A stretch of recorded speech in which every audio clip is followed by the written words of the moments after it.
முன் விரோதம்னு சொல்றாங்கல்ல, அதுக்கு காரணம் என்ன? அந்த கேள்வியை நீங்க தான் கேட்கணும், ஊடகவியலாளர்கள். ஆனா அதையும் நாங்களே கேட்க வேண்டியிருக்கு. முன் விரோதம், சரி முன் விரோதம் ஏற்கிறோம், அதுக்கு காரணம் என்ன? அதுக்கு காரணம் இந்த கள்ளச்சாராயம் தான். அதானே உண்மை. அப்போ நீ ஒரு குற்றத்தை மறைக்க இந்த அரசு பாருங்க, குற்றத்தை அதை தடுக்கிறதுக்கு நடவடிக்கை எடுக்க பதிலா அந்த குற்றத்தை மறைக்கவே போறாரு. அது அண்ணா பல்கலைக்கழக பாலியல் சீண்டல்ல இருந்து இந்த என்ன சொல்றது, எல்லா இடங்கள்லயுமே இந்த திருப்பரங்குன்றத்தில் நடந்த அந்த மத பிரச்சனைகள் இருக்குல்ல, வழிபாட்டு பிரச்சனை, அதுல இருந்து எல்லா இடங்களையும் அது தலையிட்டு அது பிரச்சனை ஆமா எப்படின்னு வர்றதில்லை. ஒரு கோயில் வாசலை வச்சு சாராயத்தை வித்திருக்கிறாங்க. அது அங்கே காய்ச்சல காரைக்கால்ல இருந்து வாங்கிட்டு வந்து வச்சிருக்காங்க. படிக்கிற பிள்ளைகள் அதை தடுக்க போகும்போது கொலை செய்யற அளவுக்கு வருதுன்னா பார்த்து, இது அந்த பகுதியில் இருக்கிற காவல்துறை அதிகாரம் மற்ற அதிகாரங்களுக்கு தெரியாம இது நடக்கும்னா பல முறை சிறைக்கு போக வெளியில வர, சிறைக்கு போக வெளியில வர, மறுபடியும் விற்க, அது தொடர்ச்சியா நடக்குதுன்னா அதிகாரம் அதுக்கு உதவியா இருக்குன்னு தானே அர்த்தம். 2 பிள்ளைகளை, வளர்ற பிள்ளைகளை, படிச்சுட்டு இருக்க பிள்ளைகளை வெட்டி கொண்டிருக்காங்கன்னா அப்ப எவ்வளவு தூரம் அது அது அது புறையோடி போன குற்ற இதா இருக்குன்னு பாருங்க.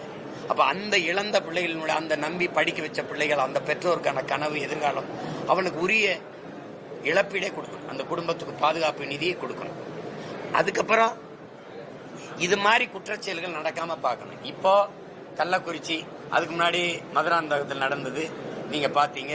மதுராந்தகம் தானே, இல்ல மரக்காணத்தில் நடந்தது, அதை கடந்தோம். அதுக்கப்புறம் கள்ளக்குறிச்சி நடந்தது, அதை கடந்தோம். இப்போ இங்கே மயிலாடுதுறை நடக்குது. இது தெரிய வருது, நம்ம பேசிட்டுக்கோம். ஆனா நாடங்களும் தெரியாம எத்தனை இடங்கள்ல நடந்துகிட்டு இருக்குங்கிறத நீங்க யோசிச்சு பார்க்கணும். அப்ப வெளியில வந்தாதான் அது குற்றமா தெரியுது. ஆனால் அது மாதிரி பல குற்றங்கள் நடந்து கொண்டே இருக்கு. அப்ப இது அரசு இதுக்கு பொறுப்பேற்று உடனடியா இந்த மாதிரி குற்றச் செயல்கள் நடக்காம தடுக்கணும். இதுல திசை திருப்பி விடுற வேலையை காவல்துறை செய்யக்கூடாது. சும்மா ஒரு 2000 கொடுத்தேன், 3000 கொடுத்தேன், 26 ஆடை இழந்தவருக்கு 10,000 கொடுத்து என்ன பண்ணுவாரு?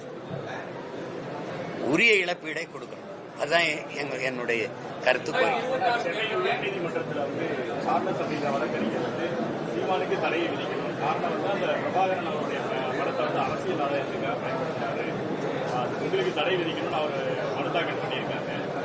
அது எப்படின்னா, சில பேர் இந்த பாட்டெழுதி புகழ் பெறுபவர் ஒருவர், அதுல குற்றம் கண்டுபிடித்து புகழ் பெறுபவர் ஒருவர். இப்ப நீங்க பேசுறீங்கல்ல, அவர் யாருன்னு உங்களுக்கு தெரியுமா? யாருன்னு தெரியுமா? தெரியாது. இப்ப ஏன் அவர் பேசுறீங்கன்னா, என் மேல இப்படி ஒரு வழக்க போட்டதுனால ஒரு கவனத்தை இழுத்து நானும் ஒரு ஆளுன்னு காட்டிக்கிறேன். இது ஒரு நோய் சமூகத்துல, இது ஒரு நோய். சீமானை திட்டுவது, சீமானை பத்தி பேசினா 4 பேர் கவனிக்கிறான், 4 பேர் பேசுறான். இப்ப பல பேருக்கு படியிலக்கிற மகாராசாவே என்னந்தான். அவனை சிவனை ஓதுறானோ இல்லையோ, சீமானை ஓதிட்டு தான் நமச்சிவாய வாழ்கன்னு சொல்றானோ இல்லையோ, சீமான் நாசமா போகன்னு சொல்லிட்டு தான் படுறான். இது ஒரு கூட்டம் இருக்கு. அதுல இது ஒரு கூட்டம், ஒரு பைத்தியக்காரத்தனம். அதெல்லாம் வழக்குனா வழக்கா எதிர்கொள்ளும்.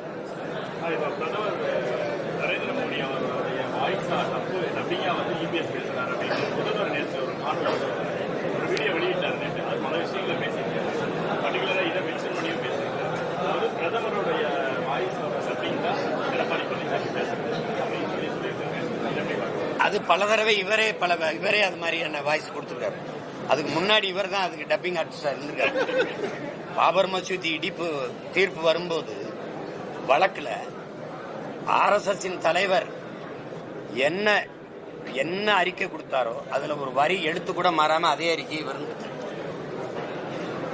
உங்களுக்கு புரியுதுன்னு நினைக்கிறேன். மோகன் பாகவத் என்ன கொடுத்தாரோ அதே அறிக்கையை ஐயா ஸ்டாலின் அவர்களும் கொடுத்திருக்காங்க.